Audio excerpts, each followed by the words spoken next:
Trump says he's increasing the military budget. Trump says lots of stuff. 1.5 trillion. Sure, dog, whatever. I look forward to 148 House Democrats voting in favor of this because they support the troops or whatever. This is, I'm not taking this seriously. 1.5 trillion. He doesn't know. He doesn't even know what this number is. The money ain't there. I mean, we could print it. We could print it. Actually, if you want to talk about stupid sloppulous things that the, well, this isn't really sloppulous. That's kind of the opposite of sloppulous. But on the other hand, look, we're balancing it out. I know he's doing this to appeal to people right now. Like, this is a very fragile time for the administration. For a very long time, buying and owning a home was considered the pinnacle of the American dream. It was the reward for working hard and doing the right thing. But now, because of the record high inflation caused by Joe Biden and the Democrats in Congress, that American dream is increasingly out of reach for far too many people, especially younger Americans. It is for that reason, and much more, that I'm immediately taking steps to ban large institutional investors from buying more single-family homes. And I'll be calling on Congress to codify it. People live in homes, not corporations. I will discuss this topic, including further housing and affordability options, in my speech in Davos in 2 weeks. Why the obsession with single-family homes? Yeah, especially single-family, too. Like, a lot of these bigger corporations own apartments, not single-family homes. It doesn't really mean anything. But then you remember that large corporations own basically no single-family homes. There's Blackstone with a nice 0.06% of the single-family home stock in the United States. Other institutionally owned single-family rental, 0.5%. It's like nothing. The vast majority of single-family homes are owned by regular people. Or, you know, maybe like a landlord who owns 2 or 3 homes. It's not a lot of people. What does the composition look like in areas directly surrounding major cities? Like this. I promise you, the problem with housing costs is not Blackstone or other major corporations buying up all the single-family homes. It's just not. It's a talking point that got way out of hand because everyone wants to apply the standard stamp model of big business bad. In reality, that's just not what's causing this issue. Trust me, big business bad. Blackstone is still bad, you know? But they are not what is causing the rising cost of housing. They're just not. It's mathematically untrue. Well, in Atlanta, it is. Investors now own 30% of Metro Atlanta single-family rental homes, data shows. Investors, like big corporate investors, corporate landlords are buying up more of the state's single-family homes, even as people struggle to purchase or rent a home. So what, is Atlanta responsible for like 1/2 the total national amount of big corporate ownership of single-family rentals? That's pretty crazy. Companies own 64% of single-family rental housing units. Wait, housing units or single-family homes? I would need to look more into this. It's not really relevant to the broader point, I suppose. Isn't the reason for prices being so high is because there's a lack of supply? Yeah, the only reason that anyone's investing in housing anyway is because the supply is so low that it's the price has skyrocketed. It's only a good investment opportunity for these corporations because there are so few houses. Well, at any rate, I know some people are going to fall for that. It doesn't really matter anyway, because, Trump's not going to do anything. He would never do anything to limit the power of corporations. And if he appears to, it's only so that he can sell permission slips to the companies he likes the most. Breaking, Trump says executives of U.S. defense contractors will no longer be allowed to make more than $5 million unless they build new and modern production plants.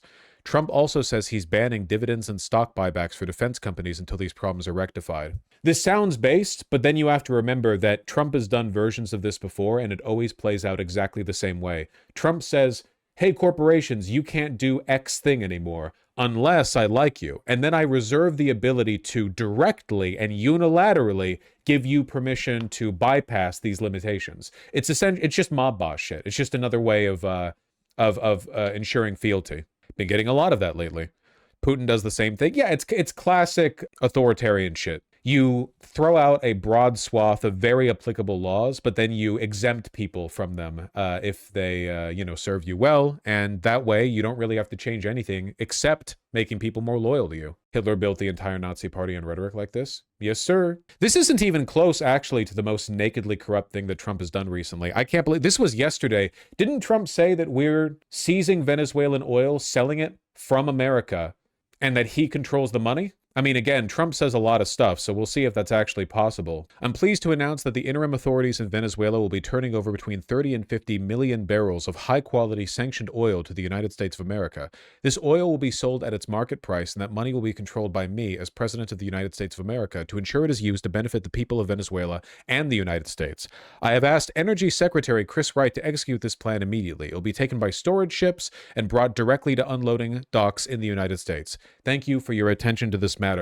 If I'm not mistaken, I believe that Marco Rubio today was asked how much this would cost, and he said it would be free, and then he was asked again how much it would cost, and he said, nah, we don't know yet, basically. What the On Colombia, the president talked over the weekend and suggested that he would be open to an operation there. Should the president of Colombia be expecting Delta Force anytime soon? And then I had another one for you on California. That would be a very unwise question for me to answer, to weigh into. Colombian president should be living in a bunker right now. Okay, yeah, well, that's what, yeah. The president, as you saw, said that he is going to get 50 million barrels of oil or something from Venezuela. Does the president have the authority to unilaterally seize oil from Venezuela and then use the money from the sale of that oil as he sees fit, as he said he's going to do? I hear Congressman Jimenez over my shoulder, who's the world's expert on all this, saying that is sanctioned oil, okay? And I'm not going to get up here and tell you the details of all these developments because it's still being developed. There are a lot of ideas. There's some brainstorming being done out loud by all sorts of people, many of whom are not even authorized to have these conversations. Jesus Christ. That basically him saying Trump should really shut the fuck up. He's really getting in the way of like the execution of these deals because every time anyone cues him into any information, he immediately tweets about it. Would not run with too many of these headlines right now, okay? I'm telling you that all of this is developing right now. I am very confident we have steady hands at the wheel, and then this will be figured out. So stay tuned. Thank you. Is this the clip? No, because the clip that I'm referring to is one where he looks stupid. A reporter asks Marco Rubio how much it's going to cost to get 30 to 50 million barrels of oil out of Venezuela and to American ports, and then he says nothing. And then the reporter incredulously asks, nothing? It's going to cost nothing to do this entire administration? And then he says he doesn't have the numbers. What's really happening here is that they're using this money as a kind of slush fund for the president. They're trying to bypass the Treasury. They're using American taxpayer dollars, the real money of the government, to run this military operation, and then they're going to use the wealth they extract from it to directly enrich themselves or to allocate as they see fit. We are in the midst right now and, in fact, about to execute on a deal to take all the oil. They have oil that is stuck in Venezuela. They can't move it because of our quarantine and because it's sanctioned. We are going to take between 30 and 50 million barrels of oil. We're going to sell it in the marketplace at market rates, not at the discounts Venezuela was getting. That money will then be handled in such a way that we will control how it is dispersed in a way that benefits the Venezuelan people, not corruption, not the regime. So we have a lot of leverage to move on the stabilization front. Of course, what he's describing here is illegal mob boss shit, like the seizure of wealth from another country then being used as the personal slush fund of the president. Here we are. It doesn't cost us. It doesn't cost us. The involvement, the U.S. involvement in Venezuela. How much will it cost? Well, it isn't going to cost us any money. For example, this oil deal that's happening doesn't cost us any money. On the contrary, and if it opens up, costs no money. Well, look, I can't. I don't have the numbers. Really difficult to overstate just how brazenly corrupt all of this is. We basically no longer have a Congress, you know? Congress is completely irrelevant. From matters of the purse to taxation to warfaring, like the Congress has given up all of its power. It used to be they had to vote in war, now they don't. It used to be that Congress would determine taxation, now they don't. The allocation of the budget, how that money is spent, now they don't. Unitary executive theory won. It really did. It won everywhere except for the non-Supreme Court. Courts that are not the Supreme Court, that's the only area where unitary executive theory keeps failing over and over. That budget bill funding ends on Jan 31st, so that'd be fun. Yup! You guys remember all the drama with the last government shutdown and the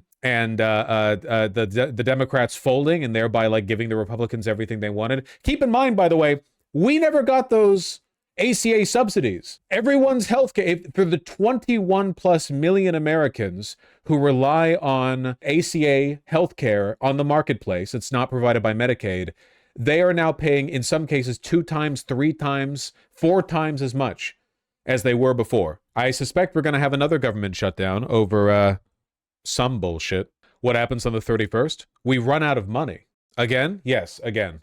I thought the budget was a yearly thing. No. The budget continuation resolution is something that gets voted on every year in what is it, August? I forget. It's not even at the beginning of the year. But that budget resolution is only a spending plan. The spending plan, because we spend more money than we raise, then demands that we raise the debt limit. America is like the only country that has a debt limit. So basically, Congress can pass a law saying that the federal government has to spend money like so. And in that plan, it will say we need to borrow a given amount of money, but it will not itself raise the debt limit. The debt limit's only raised in a separate action, usually one saved for the last possible minute, where we then debate whether or not we should make it legal for us to borrow the money that is required to be borrowed in order to fulfill the budget. October 1st, thank you, not August, October 1st. Because we're a fake country? We are a fake country, yes. What's the point of that, lol? Give Congress something to do?